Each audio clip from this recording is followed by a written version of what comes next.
अस्सलामुअलैकुम गाइस। मैं आज एक्सप्लेन कर रहा हूँ वेंडर मैनेजमेंट का, जिसमें हम टॉपिक इंक्लूड करेंगे मस्ट पे वेंडर्स और नॉर्मल वेंडर्स। इन दोनों में फ़र्क क्या है, इनको पेमेंट कैसे की जाती है, इनको पेमेंट करने का प्रोसेस हमारा क्या है, और अप्रूवल का भी प्रोसेस किस तरीके से होता है, ये मैं एक्सप्लेन करूँगा। सबसे पहले तो हम बताएंगे कि वेंडर की इन्वेंटरी की मैनेजमेंट कैसे होती है। ठीक है, इसमें हमारे दो स्टेप्स हैं। ठीक है, एक स्टेप है आपका,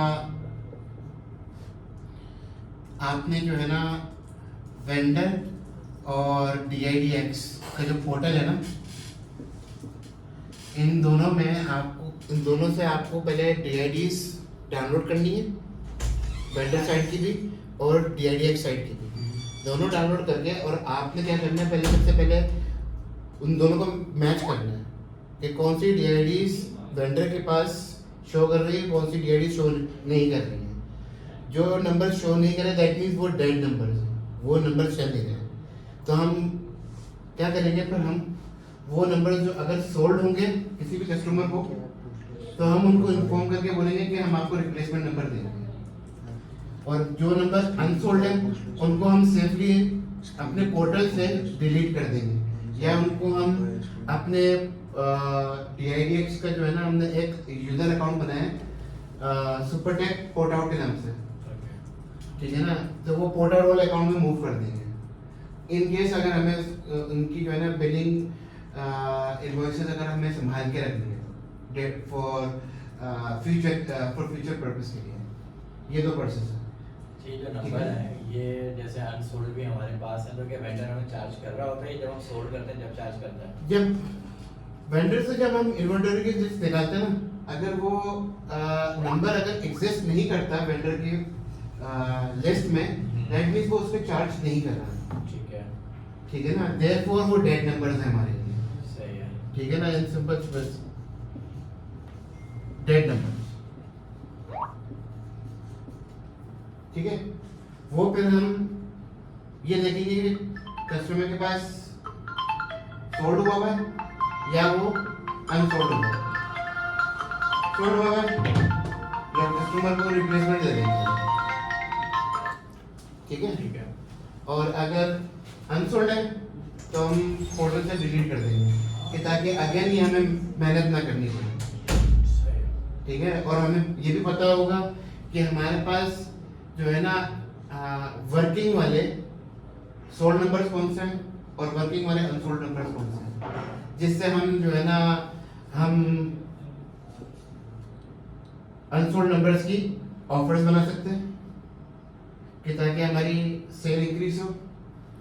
ठीक है, और अगर हम ऑफर नहीं खरीद रहा कस्टमर और अनसोल्ड क्वांटिटी बहुत ज़्यादा है क्वांटिटी वाइज, जैसे अगर हमारे पास यूके के अगर हमारे पास 4 नंबर हैं, और हमें पता है कि हमारे पास बैकअप में दूसरा भी एक यूके प्रोवाइडर है जो हमारे पास ऑलरेडी उसने नंबर लिस्ट करवाए हैं, तो हम सेफली क्या कर सकते हैं कि हम इस वेंडर के हम 3 नंबर मूव कर सकते हैं और 1 नंबर रख सकते हैं। बट अगर हमारे पास बैकअप में दूसरा वेंडर नहीं है यूके के लिए, फिर हम 3 के बजाय हम सिर्फ 2 नंबर मूव करेंगे और हम अपने पास रखेंगे 2 नंबर। उसकी वजह ये कि हम अपनी कॉस्ट बचाएंगे, क्योंकि 4 नंबर रखने में हमारे पास हम पे कर रहे हैं ना वेंडर को, वेंडर तो हमसे पेमेंट मांग रहा है इन नंबर्स के, और ये मैं मस्ट पे वेंडर्स की बात कर रहा हूँ। तो ये हम क्या करेंगे, हम उसके वेंडर को भी इन्फॉर्म करेंगे कि हमें वो 2 नंबर रिमूव करने, और हम बाकी के 2 नंबर वो अपने अकाउंट में रखेंगे, और कोशिश करेंगे कि हम वो नंबर बेच दें। ये हम सारे कंट्रीज के साथ करेंगे स्क्रूटनाइज करेंगे। इसके लिए हमारा जो ऑप्शन है ना, वो है पोर्टल के अंदर। अच्छा, मुझे ना थोड़ा सा ये पोर्टल बताया, जैसे पहला अपने वी से मुराद वेंडर है, DIDX है, तो ये दोनों के पोर्टल हैं, या जैसे वेंडर है, वेंडर की अपनी एक लिस्ट है, उसके बाद फॉर एग्जांपल 1000 नंबर है, तो हम उसके पोर्टल पे जाएंगे या वो हमारे पोर्टल पे आके नंबर पहले जो है वो रजिस्टर करता है? देखिए, बहुत अच्छा सवाल पूछा। मैं सबसे पहले मैं आपको एक्सप्लेन कर देता हूँ। हमारे पास, जैसे मैंने आपको बताया कि हमारे पास 2 वेंडर्स हैं, ठीक है ना। एक मस्ट पे है, मस्ट पे वेंडर, ठीक है, और एक है वेंडर पेमेंट, वेंडर पेमेंट। सही है। दोनों में फर्क ये है कि मस्ट पे वाला जो वेंडर है ना, वो हमें बिल भेजता है हर महीने हमें ईमेल पे बिल भेजता है, और वो हमने उनसे नंबर खरीदे, हम परचेज किए अपने हाथों से। अब कुछ मस्ट पे वेंडर्स के हमारे पास पोर्टल का एक्सेस है, उनके वेंडर, ठीक है, उनकी कंपनी का पोर्टल का एक्सेस है क्लाइंट साइड का, तो हम इजीली उनके पोर्टल पे जाके हम अपनी इन्वेंटरी चेक कर सकते हैं, हम उनका बिल चेक कर सकते हैं, और हम डिस्प्यूट भी कर सकते हैं उनके। ठीक है ना। वेंडर पेमेंट वाला है, ये पर्टिकुलरली कस्टम, ये वो वेंडर है जिसने हमारे कॉन्ट्रैक्ट या हमारा जो DIDX का जो सेलर का जो एग्रीमेंट है ना, उस पे उसने एग्री किया और साइन किया है, और वो एग्री करता है कि मैं अपने नंबर्स लिस्ट करूंगा और मैं सिर्फ उन नंबर की पेमेंट की रिक्वेस्ट करूंगा जो नंबर्स 45 डेज से बिके हुए हैं। ओके, मैं अनसोल्ड इन्वेंटरी के मैं पैसे नहीं मांगूंगा, ये फर्क है। तो फिर हम क्या करेंगे कि मस्ट पे वाले जो वेंडर्स हैं, इनका हम पोर्टल का एक्सेस खोल के हम प्रोसेस करेंगे कि कितनी DIDs जो है ना हमने इनसे परचेस की हुई है, और क्या वो हमारे DIDX वाले अकाउंट में जो उनकी जो लिस्ट ऑफ इन्वेंटरी है वो मैच करती है कि नहीं। फॉर एग्जांपल, अगर वेंडर के पास हमने लिस्ट डाउनलोड करी, उसके बाद निकले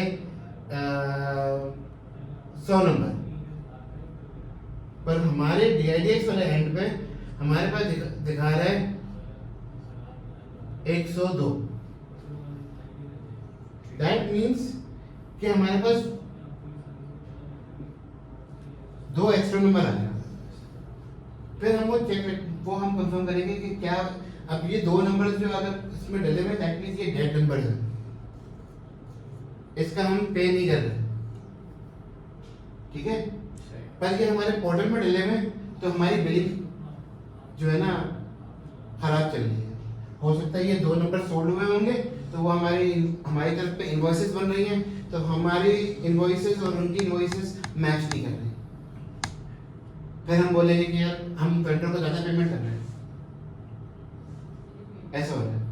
तो फिर हम क्या करेंगे, तो हम जो है ना वो 2 नंबर डेड नंबर जो हैं वो चेक करेंगे कि सोल्ड है या अनसोल्ड है। अनसोल्ड है तो फिर ये डिलीट हो जाएगा और ये हो जाएंगे बराबर। ठीक है, और अगर सोल्ड हुआ, और अगर सोल्ड हुए, फिर हम 100 में से जो नंबर अवेलेबल पड़े होंगे वो उनमें से 2 नंबर निकाल के उन कस्टमर को एज ए रिप्लेसमेंट ऑफर कर देंगे, रिप्लेसमेंट दे देंगे। रिप्लेसमेंट का ऑप्शन देते हुए नंबर तो उसके पास है ना ऑलरेडी इसी वेंडर के, तो लेकिन वो कभी भी बंद हो सकते हैं। In some cases chances like 50-50 chances हैं कि वो वेंडर बोले कि मेरे पास ये जो तुमने 2 नंबर बता रहे हो एक्स्ट्रा जो तुम्हारे पास आ रहे हैं वो मेरे पास अवेलेबल पड़े हैं, तुम लकी हो, तुम्हारे हमारे पास वो ये दोनों नंबर अवेलेबल पड़े हैं, अकाउंट में डाल दो। हमने बोला डाल दो, हमने अकाउंट में डाल दिया। अब हमारे पास भी, उसके पास भी 102 हो गए और हमारे पास भी 102 हो गए, ठीक है ना। पर ये रेयर केस में most of the time vendor बोलता है नहीं, वो जो आप 2 नंबर आप बोल रहे हो वो किसी कस्टमर ने हमारे सिस्टम से पोर्ट आउट करा दिया, या ये 2 नंबर ऑलरेडी मैंने किसी और कस्टमर को भेज दिया, तो फिर हमारे पास जो चांस होगा और को भेजते हैं, तो इसका मतलब है अगर हमारे कस्टमर के पास है वो 2 नंबर, तो जैसे अभी उसने कहा सामान है, तो वो बंद हो जाएंगे, वो हमारे सर्वर पे आ ही नहीं रहे, लेकिन फिर 102 का नंबर कैसे आ रहा है हमारे पास? क्योंकि पहले जब हमने नंबर परचेज किए होंगे तो वेंडर के पास 102 थे और हमने 102 ही डाले थे। ठीक है। फॉर सम रीजन हमारे पास उस दो नंबर्स की यूजेज नहीं थी, या वो नंबर के ऊपर फ्रॉड की रिपोर्ट आई थी, या वेंडर ने बोला कि फ्रॉडुलेंट एक्टिविटी के ऐसे मैंने ये दो नंबर टर्मिनेट कर दिया। उसने अपनी तरफ से तो रिमूव कर दिया, हमारे पास से नहीं हुआ है। हाँ, हमारे पास से नहीं हुआ है, हमारे पास एज इट इज रहेगा। तो फिर वो हमें पहले इक्वलाइज करनी है। जब वो इक्वलाइज हो जाएगा फिर हम इसमें से जो है ना सोल्ड और अनसोल्ड निकालेंगे और उसमें जो है ना हम डीएल बनाएंगे स्पेशल ऑफर के लिए। जो एक्सेसिव नंबर्स हैं हमारे पास वो हम कम कर देंगे कि ताकि हमारी कॉस्टिंग कम हो जाए। सही है। ठीक है, ठीक है। इतना कॉन्सेप्ट क्लियर हो गया? सही है, यहाँ तक क्लियर है। सही है। अब ये था, ये दोनों का है। मस्ट पे वेंडर्स का हम इन्वेंटरी से स्क्रूटनाइज करेंगे। वेंडर पेमेंट का हमें स्क्रूटनाइज करने की जरूरत नहीं है, सिर्फ हमें ये कंफर्म करना है कि क्या ये जो सोल्ड नंबर्स हैं उनके ऊपर हमने रैंडमली नंबर कॉल करके कंफर्म कर लिया कि अभी भी चल रहे हैं कि नहीं चल रहे। रैंडमली कॉल करने का मतलब ये कि अगर कस्टमर में हमने वेंडर पेमेंट वाला जो वेंडर है उसके अंदर 100 नंबर रखे हुए हैं, तो हमने जो है ना 10 नंबर या 20 नंबर जो है रैंडमली ऊपर से या नीचे से हमने बीच में से हमने रैंडमली टेस्ट किए और हमने कंफर्म कर लिया कि हाँ इसकी कॉल ऑफ भी बन रही है, नंबर बिल्कुल सही चल रहा है, वेंडर ओके है। तो फिर हमने वो स्क्रूटनी कर दी, तो हमने बोल दिया कि ठीक है इसको कुछ करने की जरूरत, इसको पेमेंट भिजवा। पर अगर हमने 20 नंबर टेस्ट किया उसमें से 20 में से 10 नहीं चल रहे तो फिर that means that's a concern. ठीक है ना, फिर हम इस वेंडर को फिर हम सही तरीके से स्क्रूटनाइज करेंगे, फिर उसके सारे नंबर टेस्ट करेंगे। सारे टेस्ट करोगे। ठीक है। फिर जो नंबर जो नहीं चल रहे, जो नंबर नहीं चल रहे होंगे फिर उसमें हम उस वेंडर को अपडेट करेंगे कि सर आपके ये सारे नंबर नहीं चल रहे, इनकी लास्ट कॉल ऑफ डेट ये आ रही है और हमारी लास्ट कॉल डेट के हिसाब से हमें आप इन नंबर्स का आप हमें बिल नहीं करेंगे इस महीने, क्योंकि हमारे कस्टमर के साथ कमिटमेंट है कि हम उनको अगर नंबर 3 दिन से नहीं चल रहा तो हम उनको रिफंड करेंगे पूरे महीने का। आप भी हमें ये चीज़ करें, तो हम उनसे भी वेंडर की पेमेंट की रिफंड की रिक्वेस्ट बनाएंगे और हम अपने एंड पे अपने DIDs के अंदर इसकी पेमेंट के अंदर से उस DIDs की चार्जेस हैं वो रिमूव कर देंगे या उसके अगेंस्ट इनवॉइस बना देंगे कि नंबर रिफंड का। सही है। अब वेंडर पेमेंट का जो ऑप्शन है तो वेंडर पेमेंट का ऑप्शन आता है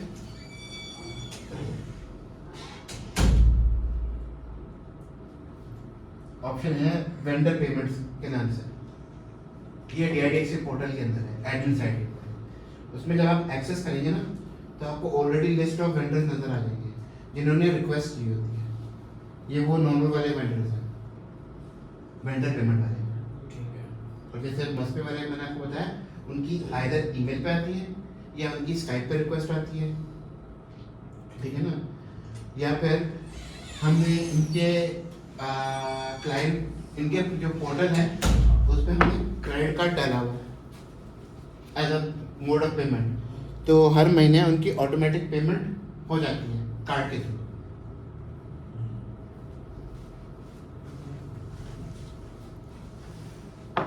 उनमें से कुछ है जैसे कि DIDWW हो गया, ठीक है, इसके पास कार्ड डला हुआ है। एक बिज़ा के नाम से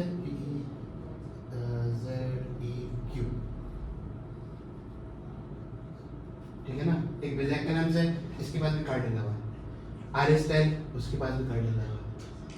तो जो कार्ड वाले हैं उनकी ऑटोमेटिक पेमेंट आ जाती है और ईमेल में नोटिफिकेशन आ जाती है कि आपका बिल क्लियर हो गया, चार्ज हो जाता है, खुद ही चार्ज वेरिफिकेशन नहीं होती इसमें। हमने ऑटो पे का खुद ही अपने अप्रूवल पे डाली हुई है उसके पास, तो ऑथराइजेशन की जरूरत नहीं होती। नहीं, जैसे हम ये हैं ऊपर आपने बताया ना कि हम इसको पहले ऑडिट भी कर रहे हैं, नंबर से कितने सही हैं गलत है, बिलिंग सही है या नहीं है, तो अगर इन पे कार्ड लगा हुआ है उसके लिए मैंने आपको बताया ना कि मस्ट पे वेंडर्स की जो है ना, हम जो इन्वेंटरी की जो ऑडिट करते हैं वो हम करते हैं, स्टार्ट करते हैं 15 या 20 से स्टार्ट करते हैं, और हमारे डेडलाइन जो है ना वो है लास्ट डेट 38 या 29। ऑडिट पहले से कर लेते हैं उसके बाद उसका बिल जनरेट होता है। हाँ, ठीक है। हर नए महीने का बिल जनरेट होने से पहले हमें जो है ना मंथली हम ऑडिट करा देंगे कंफर्म करने के लिए कि किसी कस्टमर ने नंबर रिमूव तो नहीं किया, और अगर रिमूव किया है कि क्या वो हमारे लिए वो नंबर लायबल है कि हम उसको रखें अपने पास, या एक्सेसिव अगर इन्वेंटरी है तो हम उसको रिमूव कर सकते हैं कॉस्ट बचाने के लिए। ये वेंडर का ये है। अभी फिलहाल के लिए कोई किसी को सवाल है उस्मान भाई?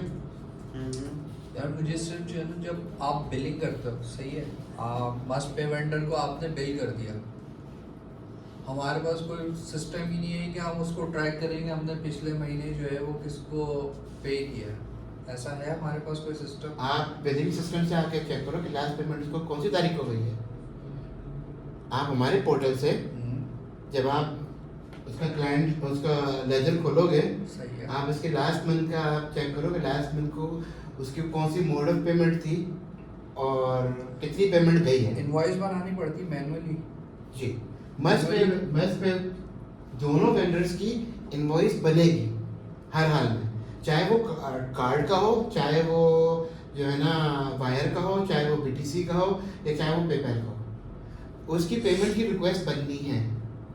मेरा सवाल ये था कि जैसे हमारे पास एक पेज बना हुआ है, वेंडर जो है वो पेमेंट रिक्वेस्ट करता है, हमारे पास पूरी एक लिस्ट आ जाती है कि इस महीने इन्होंने जो है वो रिक्वेस्ट पे की हुई, बट हमारे पास जो मेरा मेन क्वेश्चन है कि ऐसा कोई पेज नहीं है कि जिसके ऊपर हमें ये एक पेज के ऊपर पता चल जाए कि हमने मार्च में किन वेंडर्स को कितनी पेमेंट की हुई है।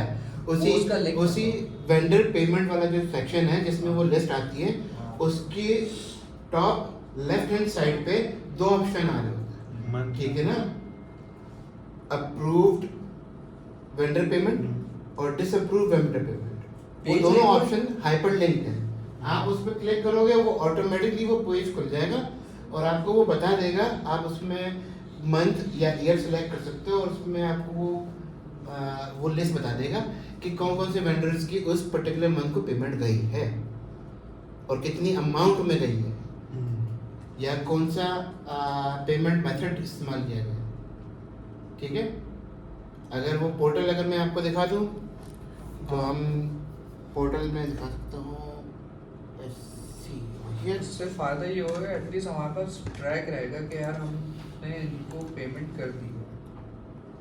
मैं बिल्कुल I am pretty much sure, ठीक है, राइट। और दूसरे ये कि यार ये बता सकते हो कि टोटल नंबर ऑफ वेंडर्स में से कितने मस्ट पे वेंडर है और कितने इनवॉइस्ड वाले हैं?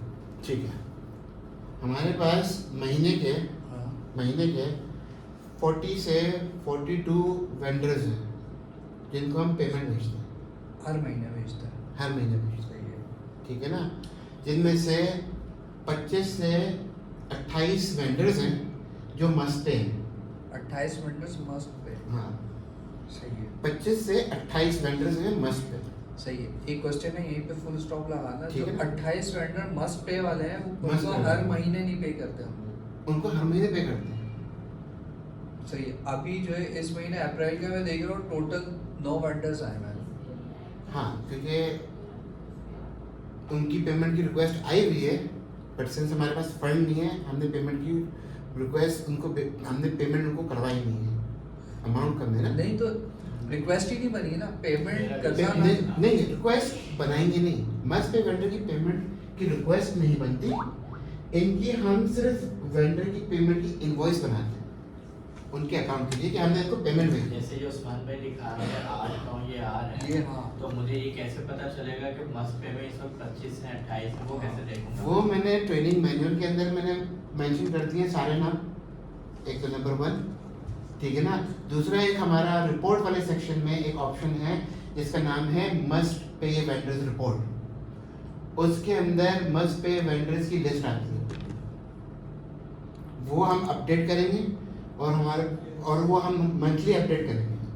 इस वजह से क्योंकि नेक्स्ट मंथ पता चला ये जो अभी आ रहा है द मंथ ऑफ मई में अगर कोई एक नया वेंडर आ गया मस्ट पे वाला, तो वो ऑप्शन हमें हेल्प करेगा। हम उसको उस वेंडर को हम ऐड करेंगे उस रिपोर्ट वाले सेक्शन के अंदर, और हमारे पास लिस्ट में एक एडिशन आ जाएगी और हम उसको ट्रैक कर सकते हैं।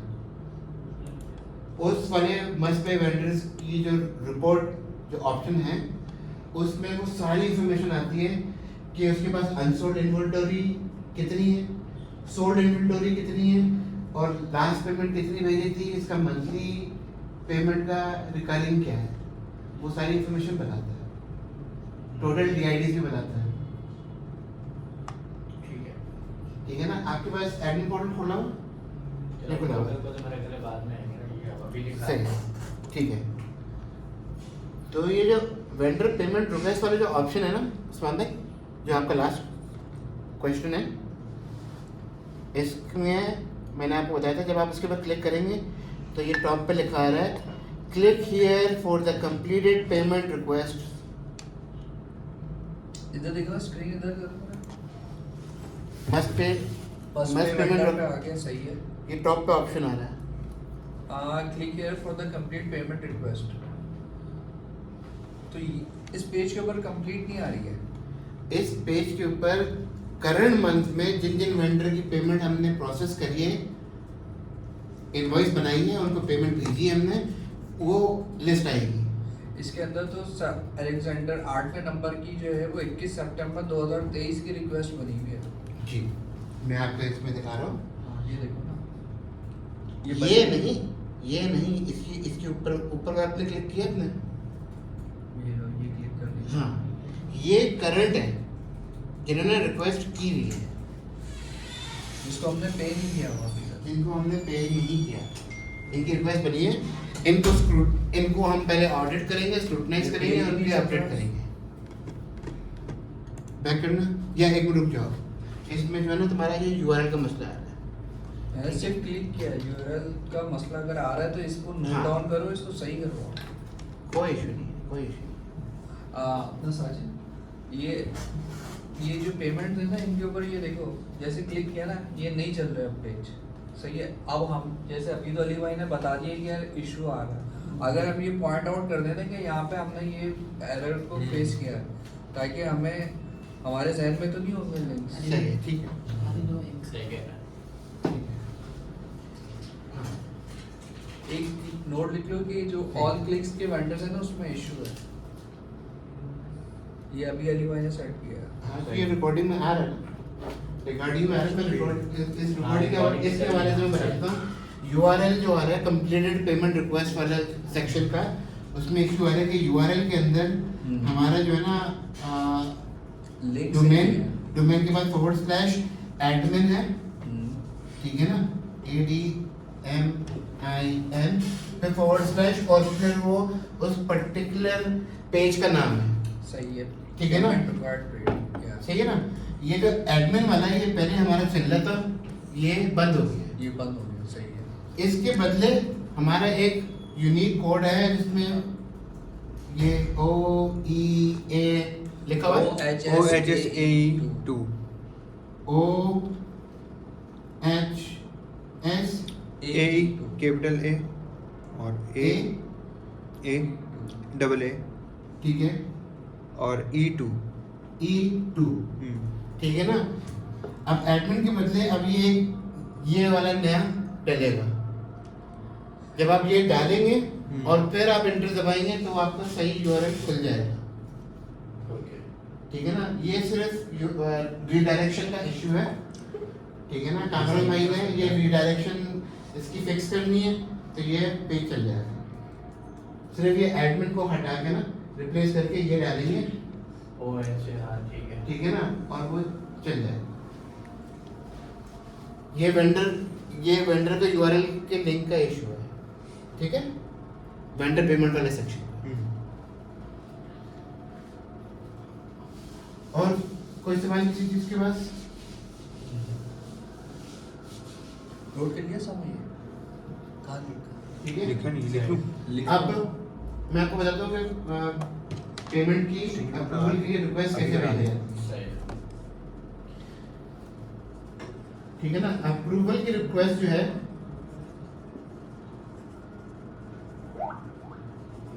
अप्रूवल रिक्वेस्ट एसएमआई के पास जाती है, जाने के पास जाने से पहले।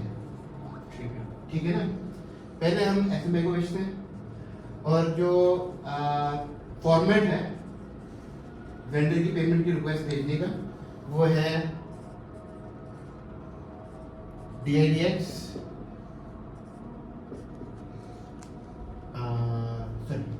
Account ID. ठीक है, एक तो ये हो गया नंबर 1। नंबर 2, कस्टमर की वेंडर की कंपनी का नाम,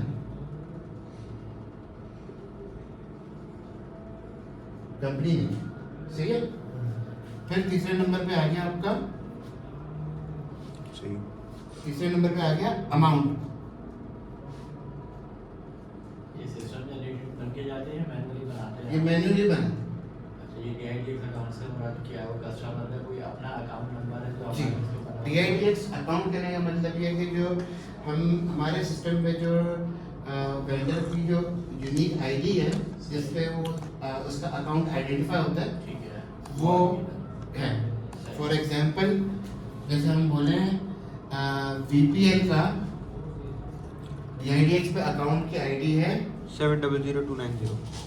ये है नहीं वैसे। गलत, 700096। ये VPL के अकाउंट की आईडी है। तो ये सेम चीज यहाँ पे इधर आ जाएगी, अकाउंट आईडी 700096। कंपनी आ गया, अमाउंट आ गया। चौथे नंबर पे हमारा आएगा करेंसी। ठीक है, ठीक है और लास्टली जो है वो है पेमेंट मेथड। ठीक है, पेमेंट मेथड क्या क्या है हमारे? पेमेंट मेथड कहने का मतलब ये है कि अगर वायर है तो वेंडर ने पूरी वायर की डिटेल्स भेजी होंगी ठीक है हमें ईमेल पे, या उसने कहीं पे भी, या मैंने जो प्रीवियस जो मैंने जाना की जो पेमेंट मैंने भिजवाई थी उस इसी सेम वेंडर को, तो मैंने उसमें अपनी पेमेंट के मेथड लिखा था। सही है क्योंकि नॉर्मली वेंडर जो है बहुत हार्डली अपने बैंक की इंफॉर्मेशन चेंज करता ओके है या नया बैंक प्रोवाइड करता है। अगर वो प्रोवाइड करता है तो फिर वो मुझे पहले से बता देता है। पहले इन्फॉर्म कर देगा हाँ, पहले से बता देगा कि भाई ये मेरी बैंकिंग की इंफॉर्मेशन चेंज हो गई है, अब मुझे नए बैंक के ऊपर इंफॉर्मेशन के ऊपर मुझे पेमेंट भिजवा दो। फिर वो अपडेट करके वो मैं फिर एसएमआई को फॉरवर्ड भेज दूँगा। ठीक है तो वायर होगी तो वो वायर की जब कंप्लीट पेमेंट होती है, जैसे कि ACH, राउटिंग नंबर, ये ABA नंबर जो होता है, ठीक है ना, या स्विस कोड जो होता है, तो हम ये वाली इंफॉर्मेशन और एडिशनली एड्रेस का भी इंफॉर्मेशन देते हैं, क्योंकि जैसे कि हम पेमेंट कराते हैं बैंक ऑफ अमेरिका से, तो अगर Who is this? कोई ऐसा वेंडर है Yeah. पॉज कर लेंगे video. Thank you for calling. This is Mohammed Ali. How can I help you? Yes. Right, right,